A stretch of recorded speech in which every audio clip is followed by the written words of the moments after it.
اسرائیل کا جنم نہ ہوتا، اسرائیل کا نرمان نہیں ہوتا۔ اگر آپ دیکھیں کہ یہ کہانی جو پچھلے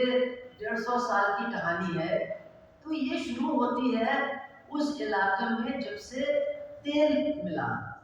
جب سے پتا چلا کہ اس بالوں کے نیچے بڑے بڑے کنویں ہیں تیل کے، اور یہی تیل اب دنیا میں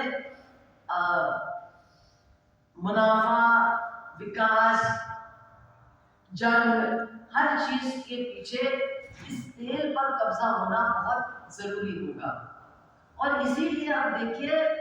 جو دوسری وڈمبنا ہے کہ اگر ہم اتہاس میں جائیں، یہاں بہت اتہاس کے جانکار ہیں، میں اتنا نہیں جانتی ہوں لیکن آنند بھی ہیں، دوسرے لوگ بھی ہیں،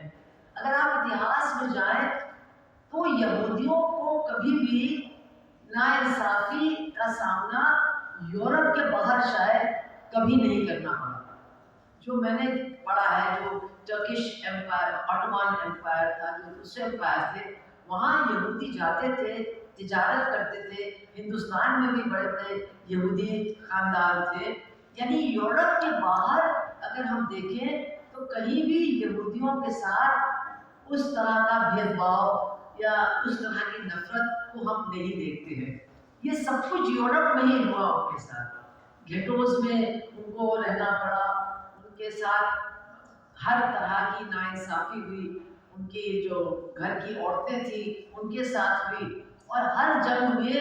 ان کا قتل عام ہوتا تھا۔ مطلب یہاں تک اگر آپ دیکھیں جو شیکسپیئر ہے، ولیم شیکسپیئر، ان کا بھی جو ایک بہت مشہور ناٹک ہے مرچنٹ آف وینس، اس میں بھی انہوں نے جس طرح سے ایک یہودی کو پرستت کیا ہے کہ جیسے دنیا کی برائیاں سب سے زیادہ لالچ وغیرہ اسی کے اندر ہے، یہ پرتیک ہے تمام برائیوں کا۔ تو یورپ میں یہودیوں کے ساتھ ناانصافی ہوئی، یورپ میں ان کو دوسرے درجے کا ناگرک ہمیشہ بنا کے رکھا گیا، وہاں ان کو گیٹوز میں رہنے کے لیے مجبور کیا گیا، اور جنگ کے دوران ان کا بہت ان کے ساتھ مطلب قتل عام بھی ہوا۔ اور پھر ہم لوگ سب جانتے ہیں کہ جب جرمنی میں ہٹلر آئے تو انہوں نے بھی جوز کا، یہودیوں کا قتل عام کیا۔ لیکن کمال کی بات یہ ہے کہ جوز کے ساتھ ناانصافی، یہودیوں کے ساتھ ناانصافی یورپ میں ہوا، لیکن اس ناانصافی کی سزا ان لوگوں کو دی گئی جنہوں نے کبھی ان کے ساتھ ناانصافی نہیں کی تھی۔ تو ہم کو یہاں سے شروع کرنا چاہیے کہ آخر یہ جو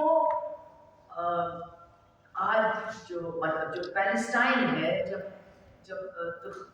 ترکش امپائر، عثمان امپائر ختم ہوا، انگریزوں کے ماتحت وہ آیا، تو یہاں پر یہودیوں کو جو بسانے کا کام شروع ہوا، یہ تو ہٹلر سے پہلے کی بات ہے جب انہوں نے شروع کیا، اور پھر جب جرمنی میں قتل عام کی صورت آئی تو پھر یہ اور بھی زیادہ تیز ہوا۔ لیکن کیوں؟ کیا اس کے پیچھے ترک کیا تھا، لاجک کیا تھا؟ بھائی یورپ میں اگر ان کے ساتھ ناانصافی ہو رہی ہے تو بہت سے لوگ کہتے ہیں رائن لینڈ ان کو دے دیا جانا چاہیے، جو رائن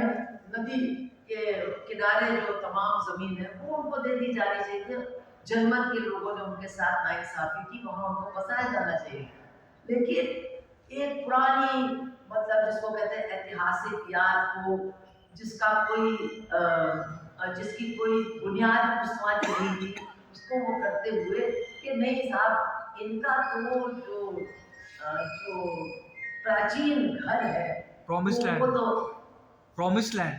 ہاں پراچین جو ان کا گھر ہے وہ تو وہی ہے، اس لیے ان کو پورا حق ہے اور ہم ان کو وہاں بسائیں گے اور ہم ان کے وہاں رہنے کا انتظام کریں گے، اور ان کی پوری جو سرکشا ہے اس کا بھی ہم پورا انتظام کریں گے۔ تو یہ بات شروع ہوتی ہے، اور پھر آپ سب جانتے ہیں، اسی لیے جب بھی اس کی بحث ہم لوگوں سے کرتے ہیں تو